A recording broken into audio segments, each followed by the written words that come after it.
কোনোদিনও ভুলতে পারবো না, মনে পুরো একদম লেগে গেছে।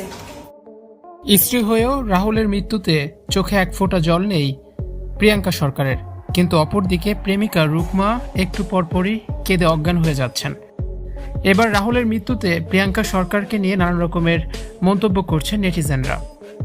অভিনেতা রাহুল বন্দ্যোপাধ্যায়ের অকাল প্রয়াণে শোকস্তব্ধ গোটা টলিপাড়া, কিন্তু এই শোকের আবহেও সামাজিক যোগাযোগ মাধ্যমে শুরু হয়েছে নতুন এক বিতর্ক। বিতর্কের কেন্দ্রে রয়েছেন রাহুলের স্ত্রী প্রিয়াঙ্কা সরকার এবং রাহুলের কথিত প্রেমিকা ও বান্ধবী রুকমা রায়।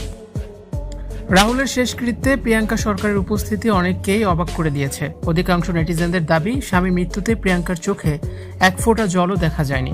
তার হাঁটা চলা বা অভিব্যক্তি শোকের লেশমাত্র নেই বলে অভিযোগ তুলেছেন অনেকেই।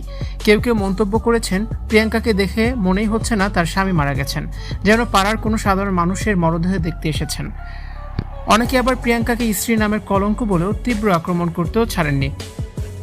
তাদের মতে, একজন জীবনসঙ্গীর বিদায়ে যে হাহাকার থাকা উচিত, প্রিয়াঙ্কার মধ্যে তা সম্পূর্ণ অনুপস্থিত।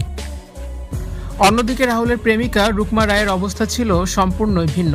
রাহুলের মৃত্যুর খবর শোনার পর থেকেই নিজেকে সামলাতে পারেননি রুকমা রায়।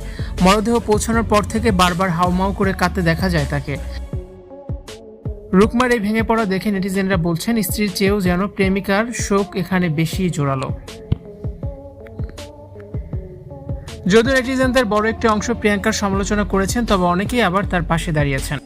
নেটিজেনরা বলছেন, কেউ কান্নায় ভেঙে পড়েন, আবার কেউ ভেতরে ভেতরে পাথর হয়ে যান। আবার রাহুলের সঙ্গে প্রিয়াঙ্কার ব্যক্তিগত সম্পর্ক খুব বেশি ভালো ছিল না, তাদের সম্পর্কে টানাপোড়েন ছিল।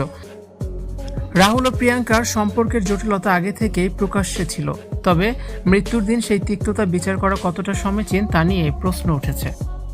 ভিউয়ার্স, স্বামীর জন্য যে প্রিয়াঙ্কার চোখে এক ফোঁটা জল নেই, কিন্তু রুকমা যে বারবার কেঁদে অজ্ঞান হয়ে যাচ্ছেন, এটা নিয়ে আপনাদের কি মতামত?